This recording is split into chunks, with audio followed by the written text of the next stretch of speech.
E aí, Elaine, a casa espírita pode ser popular ou influente? Deve ser influente também, né?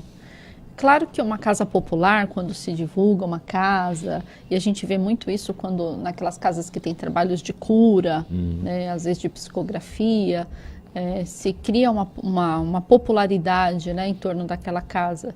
Mas é importante que essa popularidade seja usada para influenciar pessoas de forma positiva, né? Então a casa espírita também tem essa preocupação, né? Porque na verdade a gente estava até conversando isso aqui, né, na hora do intervalo. As pessoas estão ainda, a gente percebe muito isso nas casas espíritas, nós ainda estamos muito mais preocupados em receber, né?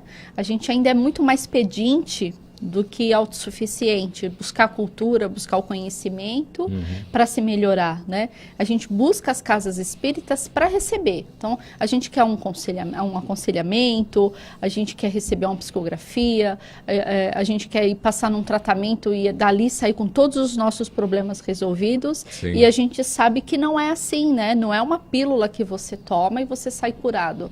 Nós temos que aprender, né, a lidar com essas adversidades, porque a questão toda aí do livre-arbítrio, quando a gente fala de karma, né, a forma que você lida com os seus problemas. É claro que uma casa espírita popular tem o seu valor, né, porque ela atrai às vezes uma pessoa para ter esse choque com a verdade, vamos dizer assim, né? Não sei se eu posso usar essa expressão se é a mais correta, mas a gente sabe que determinada casa faz determinado trabalho, isso chama a atenção de determinadas pessoas e através daquilo a pessoa encontra o caminho para o seu próprio progresso, o conhecimento, o aprendizado, né? Entendi. E aí, Edson? Então, eu acho que as casas espíritas elas têm que se modernizar. Eu acho que isso vem acontecendo, inclusive, né? Mas elas têm que se modernizar no sentido de que aquele padrão clássico de casa espírita, onde a pessoa chega, ela até passa por uma entrevista, mas aí ela vai para um salão para ouvir uma palestra e fica ali no salão e vai e volta, e toma passe. E ela não dá condição para aquela pessoa estudar, né? Aquela pessoa se torna dependente, ela se torna dependente do passe, ela se torna dependente da palestra e ela não se torna autossuficiente. Né? Então as casas têm que se modernizar no sentido de ter o salão menor e mais salas reservadas ao estudo. Legal isso, hein? Concordo. Entendeu? Também. Quer dizer, você, em vez de privilegiar um salão grande, nossa, ficar feliz porque o salão está cheio, né? Você deveria estar preocupado em ter salas cheias, salas individuais cheias, com um grupo menor de pessoas que possam, inclusive, discutir a doutrina. Porque o aprendizado da doutrina, Cláudia, ela não se faz de você ler um livro apenas e fazer a sua interpretação. O aprendizado de doutrina se faz na troca com o outro, com a experiência do outro e por aí afora.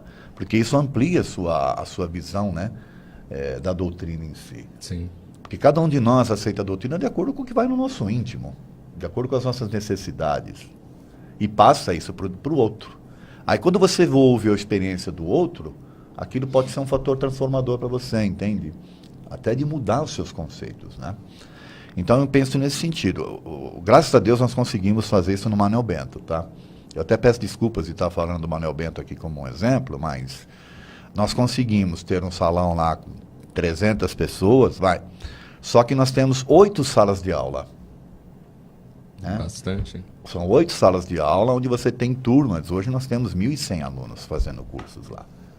E o objetivo qual é? Justamente esse, é você espalhar as pessoas para que haja esse processo de aprendizado conjunto aí. Incentivar mais o estudo, né? Isso. Do que Porque o objetivo, como eu falei aqui, é a emancipação do espírito. O espírito só vai se emancipar se ele se autogerir, né? Se ele tiver a capacidade de assumir as consequências das suas atitudes. a consciência das suas necessidades. Né? E aí, Tiago? E a casa espírita deve ser popular, influente? Ou ir nessa linha aqui do estudo? Se o popular influente no sentido de chegar ao fim, né, de num primeiro momento acolher, mas acolher para emancipar logo em seguida, aí essa popularidade ela pode ser interessante. Se ela se tornar puramente de novo fim, né, para ter a casa cheia sempre, Aí é complicado. E realmente as casas, a gente precisa se adaptar sempre ao contexto. Só pensar, o Espiritismo chegou ao Brasil, Kardec ainda estava vivo.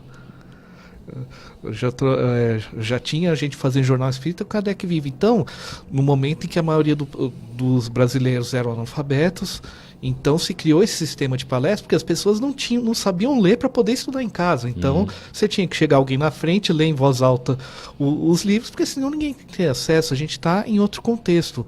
Mas o importante é usar a influência para isso, para trazer emancipação, para trazer autonomia.